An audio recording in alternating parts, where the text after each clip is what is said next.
हर हर महादेव। उम्मीद है आप सभी लोग अच्छे होंगे। तो गुड न्यूज़ आ गया है उन लोगों के लिए जो लोग इस साल केदारनाथ यात्रा हेलीकॉप्टर से करना चाहते हैं।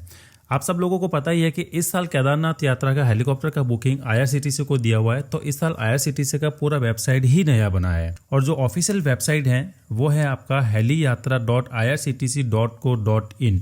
तो हेलीकॉप्टर का बुकिंग केदारनाथ चारधाम यात्रा में ओनली इसी वेबसाइट से ही होगा, बाकी कोई वेबसाइट से बुकिंग नहीं होगा। लास्ट ईयर भी ऐसा हुआ था कि जो गवर्नमेंट का जो ऑफिशियल वेबसाइट था वहाँ पर स्लॉट नहीं मिलते थे क्योंकि लिमिटेड सीटें होती थी, वहाँ जीरो दिखते थे। तो फिर क्या इधर उधर दूसरी वेबसाइट पे जाके सर्च करते थे और वहाँ पर ज़्यादा फ्रॉड होते थे। तो इस बात का आप पूरा ध्यान रखिएगा। तो जैसे आप वेबसाइट ओपन करेंगे तो ओपन करते ही आपको इस तरीके का इंटरफेस दिखेगा और सबसे पहले ही आपको गुड न्यूज़ देखने को मिल जाएगा। 8 अप्रैल दोपहर को 12 बजे बुकिंग स्टार्ट हो जाएगा। अब सवाल होता है कि बुकिंग करेंगे कैसे, क्या रूल्स एंड रेगुलेशंस है, बुकिंग कैसे होगी। इसका आगे का इंटरफेस तो दिखा नहीं सकते क्योंकि अभी तक बुकिंग स्टार्ट हुई नहीं है और ये वेबसाइट भी फर्स्ट टाइम लॉन्च हुआ है, तो पहले का भी कोई डेटा कहीं है नहीं, तो ये सारा कुछ नया है। बट अभी वो अपन बातें डिस्कस कर सकते हैं जो IRCTC की तरफ से जो गाइडलाइंस के तौर पर आई है, जो हमें बुकिंग के टाइम पर ध्यान रखना है।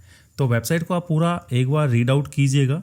पूरा रीड करने की ज़रूरत नहीं है, जो इंपॉर्टेंट चीज़ें हैं वो रीड आउट कर लेते हैं कि क्या और कैसे करना है। तो अब आ जाते हैं अपन इस सेक्शन पे कि ये काम कैसे करेगा, बुकिंग होगी कैसे, स्टेप बाय स्टेप। पहला स्टेप है कि आपके पास यात्रा पास होना चाहिए।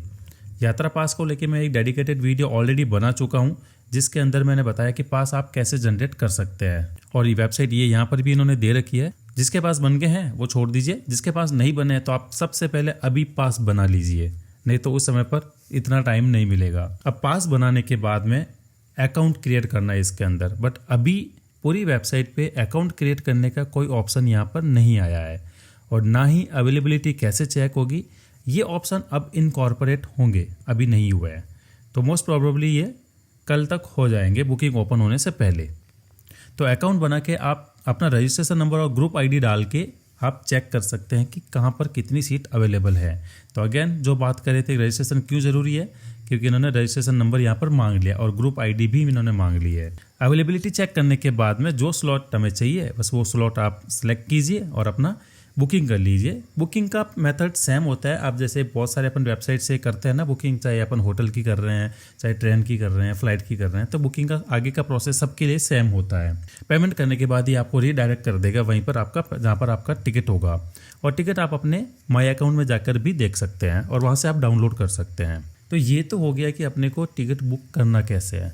अब इम्पोर्टेंट बात कर लेते हैं इनके इंस्ट्रक्शंस को लेके, ये ज़्यादा ज़रूरी है। तो अपन इसको पहले फुल पेज में ओपन कर लेते हैं। अब ये पूरा आप आराम से पढ़ लीजिएगा। इसमें से 3-4 बातें जो मुझे इंपॉर्टेंट लगी हैं उस पॉइंट पे मैं आपसे डिस्कस कर लेता हूँ। पहला तो इन्होंने टाइम को लेके बोला है कि आपको 2 घंटे पहले पहुँचना है, जो भी आपका स्लॉट टाइम है, क्योंकि स्लॉट टाइम होगा जैसे 6 से 9 हो गया, 9 से 12 हो गया। तो आपका मान लीजिए 6 से 9 के बीच में आपने लिया है तो 6 बजे स्टार्टिंग टाइम हो गया, तो उससे भी 2 घंटे पहले आप वहाँ पर चले जाइए क्योंकि वहाँ पर बोर्डिंग पास वगैरह बनाने में टाइम लगता है। पर मिनिमम 1 घंटे पहले तो वहाँ पर आपको होना ही चाहिए। उससे अगर थोड़ा सा भी लेट हो गए तो ये नो शो करके आपका कैंसिल कर देंगे और उसमें कोई रिफंड भी नहीं आएगा। तो 2 ऑप्शन इन्होंने दिए हैं टिकट बुकिंग के लिए। एक तो आप IRCTC की वेबसाइट से कर सकते हैं जिस वेबसाइट पर अपन है, और दूसरा आप हेलीपैड काउंटर पर बुक कर सकते हैं ऑफलाइन। बट इस बार 90% ये ऑनलाइन सेल करेंगे और 10% ही काउंटर पर देंगे। लास्ट ईयर था 70% ऑनलाइन और 30% ऑफलाइन, तो इस बार मोस्टली ऑनलाइन ही सेल करेंगे।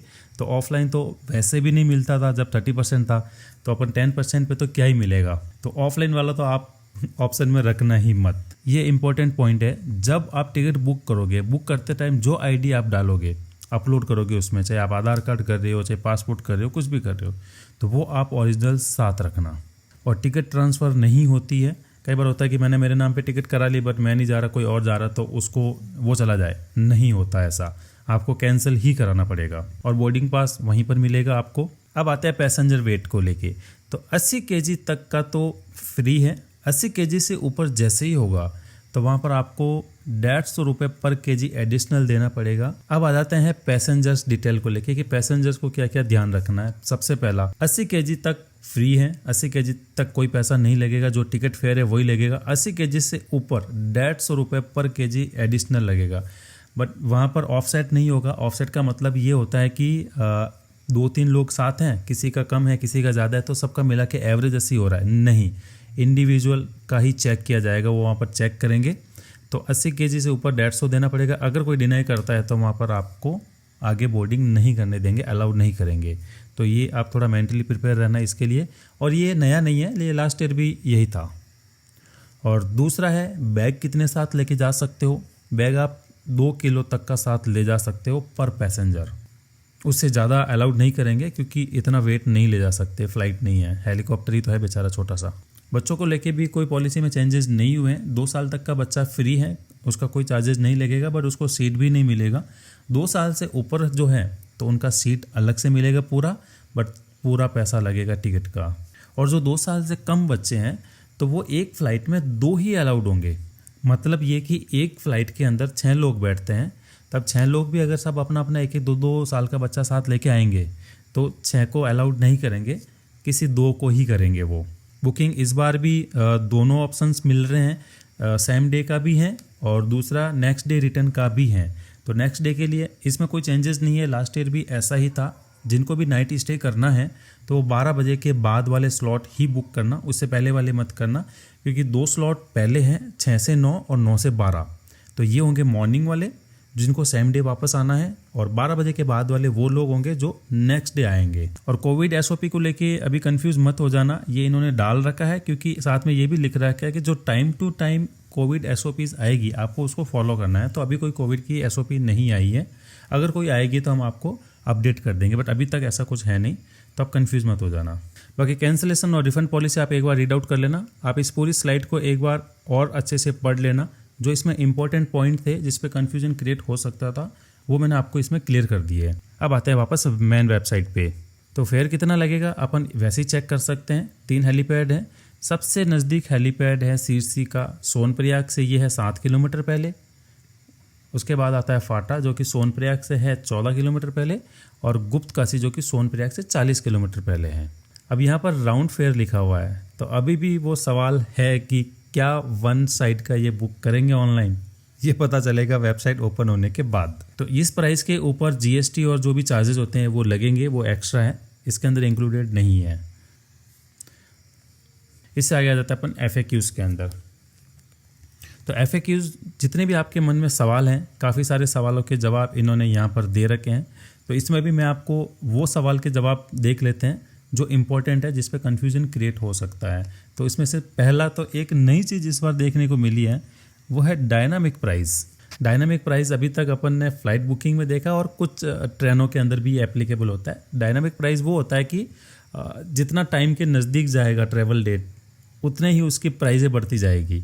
ये अभी तक नहीं था, अभी तक जो फिक्स प्राइस थी वही हुआ करती थी। बट नहीं, फ्लाइट बुकिंग में कैसा होता है, अभी देखो 5,000 है, एक दिन बाद देखो 7,000 हो जाती है, फिर 10,000 हो जाती है। बड़ी रेटें ये बढ़ सकती हैं एज पर सिचुएशन। तो डायनामिक ये इन्होंने पहले यस कर रखा है। अब डॉक्यूमेंट के अंदर जो भी आप ID प्रूफ अपलोड करोगे वही आपको साथ कैरी करना है। वो कौन कौन से हो सकते हैं, आधार कार्ड डाल सकते हो, voter ID, PAN card, passport, driving licence, जो भी आप सबमिट करोगे वो आपके पास होना चाहिए, इनमें से कोई भी।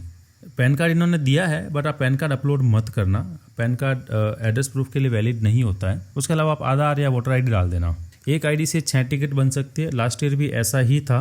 बट एक ये भी न्यूज़ था कि बड़ा ग्रुप है तो 12 बना सकते हैं, बट वो मेरे ख्याल से एक और जाके वापस से बनाना पड़ेगा। जैसे अपन IRCTC में टिकट बनाते हैं ना, एक बार में 6 टिकट बुक होते हैं, फिर वापस से जाके वापस सर्च करके वापस ट्रेन सेलेक्ट करके अपन करते थे। तो इसमें भी वैसा ही होगा, अगर बड़ा ग्रुप है तो एक बार 6 टिकट बुक करके फिर वापस से जाके फिर 6 टिकट बुक कर लीजिए। अब बहुत लोगों के साथ ऐसा हुआ होगा कि ग्रुप में अपन ने यात्रा पास तो बना लिए, बट उसमें से कुछ लोग ही हैं जो हेलीकॉप्टर से जाएंगे और बाकी लोग हो सकता है पैदल जाए, या बाकी लोग कई बार होता है कैंसिल हो गए बट 1 या 2 लोग ही बचे हैं, तो उनका क्या होगा। तो वो लोग भी अपनी बुकिंग करा सकते हैं, पर आपका जो रजिस्ट्रेशन नंबर होगा उससे हो जाएगा। उसमें फिर ग्रुप ID डालने की ज़रूरत नहीं है, आपका रजिस्ट्रेशन नंबर पास के जस्ट ऊपर लिखा हुआ होगा, वो डाल के आप कर सकते हैं। इनकी जो कन्वीनियंस फीस है वो इन्होंने दे रखी है 300 रुपये पर पैसेंजर प्लस GST। ये होता है 2 वे का, और कोई सिंगल वे का है तो उसका 200 रुपये प्लस GST है 1 वे के लिए। हेलीकॉप्टर का जो टाइमिंग है वो सुबह 6 बजे से लेकर शाम को 6 बजे तक चलता है। बट बहुत बार ऐसा होता है कि वेदर की वजह से काफ़ी चीज़ें अप डाउन हो सकती है, बट वो सिचुएशन के बेस पे ही होगा एट द टाइम क्या वहाँ पर चल रहा है। ये रहा सबसे इम्पोर्टेंट पॉइंट जो सुन के सबका दिमाग घूम जाएगा कि जो सेम डे रिटर्न है उनके लिए ओनली 1.5 घंटे का ही ये टाइम अलॉट कर रहे हैं। इन लोगों का ये कहना है कि जो लोग सेम डे का बुकिंग कर रहे हैं, सुबह जाके शाम को वापस आएंगे, तो उनको 1.5 घंटे का ही टाइम दिया जाएगा। तो ये एक्चुअली डिबेटेबल हो गया है। 1.5 घंटे का टाइम प्रैक्टिकली पॉसिबल नहीं है कि आप 1.5 घंटे में दर्शन करके वापस आ जाओ, क्योंकि हेलीपैड से जैसे ही आप नीचे उतरोगे मंदिर तक पहुंचने में आपको आधा घंटा लगेगा, फिर आधा घंटा वापस आने का टाइम हो गया, फिर बचा आपके पास 30 मिनट। 30 मिनट में दर्शन हो जाएंगे, नेक्स्ट टू इम्पॉसिबल है, हो ही नहीं सकता। तो क्या आप ओनली 30 मिनट ही रुकोगे केदारनाथ में? ये एक डिबेटेबल है, तो इसको लेके आप टेंशन मत लीजिए। तो ये टाइम का जो डिसीजन है, जो हेली ऑपरेटर है वो वहाँ पर एज पर द सिचुएशन ले लेंगे, आपको प्रॉपर टाइम मिलेगा, आप टेंशन मत लीजिए। अब इन्होंने दे तो दिया है, बट सिचुएशन सबको पता है कि वहाँ पर क्या होती है, तो वो चेंज हो जाएगा।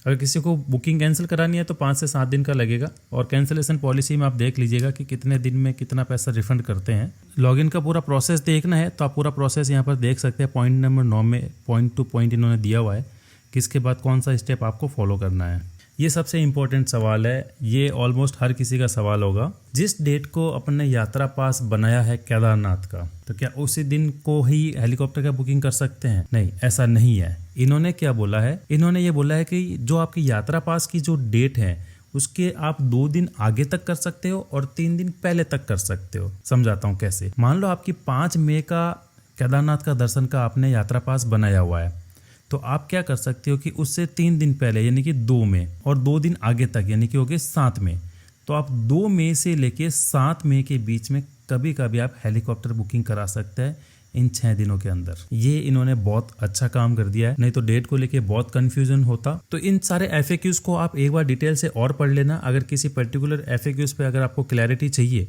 तो आप मुझे कमेंट करके ज़रूर बताना। तो वापस चलते हैं होम पेज पे। बाकी इनका terms and condition, cancellation policy आप एक बार अच्छे से पूरा पढ़ लेना। बुकिंग से पहले ये वीडियो बनाने का पर्पज़ मेरा ये है कि आप पहले से सारी तैयारियां करके रखें, ताकि लास्ट मोमेंट पे कहीं ऐसा ना हो कि आप बुकिंग करने बैठे कोई चीज़ नई सामने आ जाए और आप उसी को सॉल्व करते रह जाए, तब तक स्लॉट चले जाएंगे। और जो आपका ID है वो 50 KB से कम के अंदर आप एक्सपोर्ट करके रख लीजिए, क्योंकि लास्ट ईयर 50 KB का ही था, तो उसको पहले से आप रीसाइज करके रख लीजिए। नहीं तो आप अपलोड करने जैसे जाओगे उससे ज़्यादा वो लेगा नहीं। लास्ट ईयर तो नहीं लेता था, तो उम्मीद है इस साल भी वैसा ही रहेगा, क्योंकि ये भी ज़्यादा डेटा नहीं लेना चाहेंगे ना, ज़्यादा लोड क्यों लेना। तो 50 KB से कम का पहले ही कन्वर्ट करके रख लीजिए, नहीं तो वो एरर देगा, फिर कन्वर्ट करने जाओगे, वापस जब तक आओगे तब तक स्लॉट बुक हो जाएंगे, इससे ज़्यादा टाइम नहीं मिलना है। तो आप वो रीसाइज करके फोल्डर बना के पहले ही रख लीजिए उसका। जिन लोगों की आपको बुकिंग करानी है उनका 6 के ग्रुप के अंदर आप पहले से ही सारा डिटेल आप किसी एक्सेल सीट में या किसी पेपर पे आप लिख के रखिए। जब बुकिंग करने बैठेंगे तो आप जल्दी जल्दी टाइप कर पाएंगे, नहीं तो एक एक आधार कार्ड निकालना, देखना, टाइप करना बहुत टाइम जाएगा। तो किसी एक्सेल सीट में बना के आप रख देंगे तो बेस्ट रहेगा। सीधा कॉपी पेस्ट मारा और सीधा बुकिंग पे चले जाओ। मैं ये चाहता हूँ कि बुकिंग के टाइम पर आप कम से कम टाइम वेस्ट करो, ताकि आपको स्लॉट मिल जाए और बुकिंग मिल जाए। डिटेल एक जगह पर लेके रखो। डिटेल के अंदर आधार कार्ड, नाम, जेंडर, एज और उनके मोबाइल नंबर, ये आप लिख के रख लीजिए। उनका एक ID प्रूफ, 50 KB से कम का फाइल और यात्रा पास, ये तैयारी आप आज ही करके रख लीजिए, ताकि कल आपको सीधा जाके बुकिंग करना है और जयकारों के साथ बाबा के दरबार में जाना है। तो आई होप ये वीडियो आपको अच्छा लगा होगा। अच्छा लगा तो प्लीज़ आप लाइक कीजिए और चैनल को सब्सक्राइब जरूर कर लीजिए। अगर आपके और भी कोई सवाल है तो प्लीज़ मुझे आप कमेंट करके ज़रूर बताइए। और कल के लिए तैयार हो जाइए और मिलते हैं किसी नई वीडियो में। तब तक के लिए बाय बाय। हर हर महादेव।